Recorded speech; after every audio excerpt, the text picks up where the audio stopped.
يعني خلي بالك ان التوظيف لازم يبقى بيتعمل بفكره ايه؟ ويفز.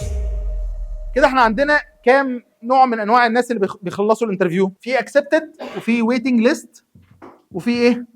ريجكتد، ريفيوزد، اي حاجه. بتبلغ مين؟ بتبلغ دول. طبعا الاكسبتد دول لازم يكونوا ايه؟ مثلا اكتر من نسبه مثلا كذا في الميه. مش احنا بنقول ان في سكور لكل واحد 75، واحد 70، واحد 80، واحد، صح؟ انت هتقول مثلا ايه؟ انا مش هقبل اقل من 70%. ممكن بالنسبه للظروف تخليك ايه؟ لا خلاص هنخليهم 60، هنمشيها 60 مثلا. او تقول ايه؟ لا مش هقبل وهعمل ويف ثانيه. يعني خلي بالك ان التوظيف لازم يبقى بيتعمل بفكره ايه؟ ويفز. يعني ايه ويفز؟ يعني بتدخل باتش او بتدخل ويف، مجموعه. طب ليه بنعمل ويفز؟ لان البياع لما يخش لازم يبقى ليه ستارتنج ديت. ليه برضه؟ لان بعد تاريخ البدايه ده هبدا اجيب له جهاز مثلا كمبيوتر، اجيب له عربيه مثلا، او اجيب له حاجه، او اجيب له معده، هبدا تدريب. ففي خطوات هتتبني على ان الشخص ده دخل المكان.